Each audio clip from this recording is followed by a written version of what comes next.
I have this new perfume from Dior, J'adore, and this is the Parfum de. I hope na-pronounce ko ng maayos. Ilalagay ko naman dito yung pangalan niya. And i-compare ko siya sa OG or dun sa Eau de Parfum.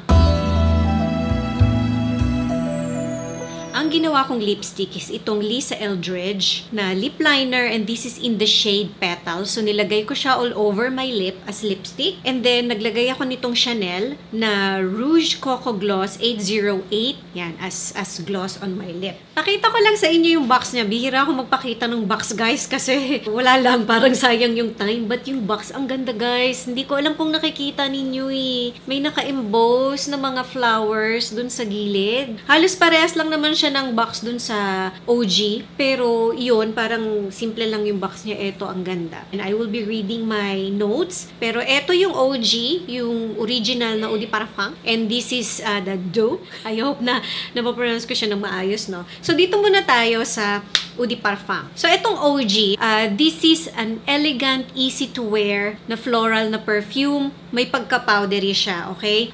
Para nga siyang baby cologne almost, na floral lang dating. Ni-review ko to comparing it to the Eau de Toilette. Ililink ko dito. Dito na tayo sa Doux, okay? Tama ba yung pagkaka-pronounce ko? So, this is not the first time na naamoy ko to. Nabigyan ako ng sample, I think sa Sephora, while nung nasa Paris kami, nung nagbakasyon kami sa Europe. And that time, nagustuhan ko siya, kaya I ended up buying a full bottle. What I remember then, nung tinest ko to sa skin ko, yung sample na binigay sa akin, bangong-bango ako and para siyang almost body lotion na mabango. But we'll see how this full bottle smells. Again, ngayong parang pangatlong beses ko na siyang inaamoy kasi nga na-test ko siya sa skin ko nung ginawa ko tong notes na to. Yung texture niya kasi is medyo parang creamy na white, kaya siguro na-associate ko siya sa body lotion. So, I hope nakikita nyo, guys. Ayan siya, oh. Nakikita nyo ba? Bango!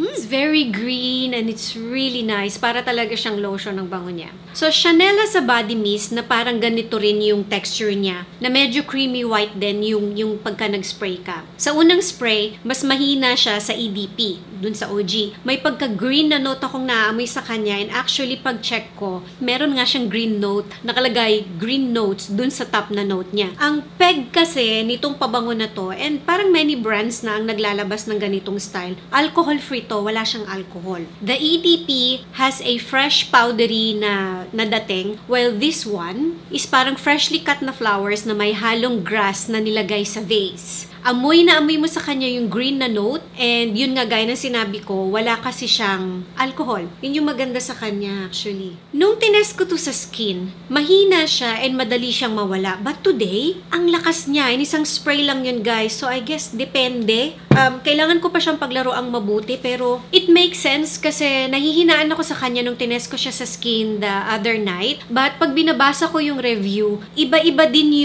yung parang experience ng mga tao dito. May nagsasabing mahina, may nagsasabing ang lakas-lakas nito sa kanila. So, body chemistry and also siguro depende sa time of the day, weather, alam niyo yun. What I will do is I will mix this one sa Eau de Toilette or sa Eau de Parfum. So, I will apply this na lang na parang lotion, and then saka ko papatungan nung EDT or nung EDP na perfume. Maganda to kasi pwede rin siya sa kids, sa babies, kasi wala nga siyang alcohol. So, this is a soft green floral na parang fresh na bulaklak or halaman. As in, mas parang halaman na halaman talaga siya. Para kang nasa garden. Nung time na tinetest ko to sa skin ko, nakalagay dito. And since mahina siya, safe siya sa ilong. Today, nalalakasan ako sa kanya, but walang masakit sa ilong sa kanya, wala ring masakit sa ulo. Ang ganda niya, guys. Safe siya sa everyday na use. Safe din siya sa maselan, sa pabango, kasi nga wala siyang alcohol, guys. Alam niyo yung minsan mag-i-spray kayo ng pabango. Alimbawa dito. And parang pag-spray ninyo may mainit sa skin, wala siyang ganun. So, sa mga mahilig naman sa mga pabango, let's say meron na kayo nung EDP nito, yung etong bottle na to, or yung EDT, baka,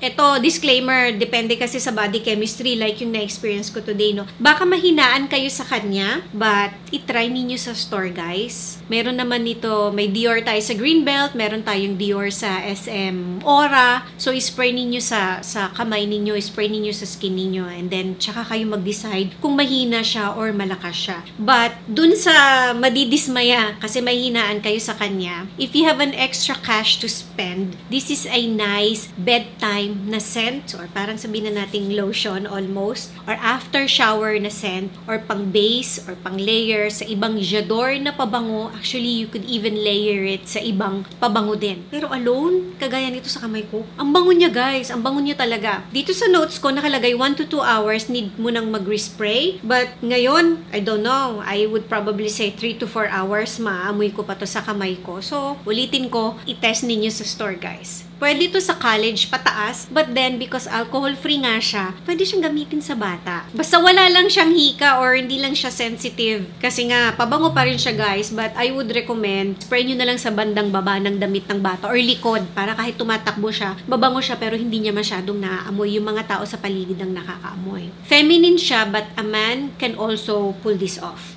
Actually, parang bagay na bagay siya sa lalaki. Amoy, bagong ligo. Ang linis din ng amoy nito guys sa lalaki. I love this, but I think madaming, sabihin na nating madidismaya sa kanya. Personally, today, go and try and get it. This is really nice. I'm happy with this bottle. May pagka parang soapy, clean, sweet, floral na scent siya. Ito, extra lang to guys. Hindi siya kagaya ni EDP or ni EDT na parang magagamit lagi. Pero kung maselan nga yung ilong ninyo and gusto ninyo ng medyo parang pinapahid-pahid lang, hindi siya masakit na masakit sa ilong, maganda tong dough.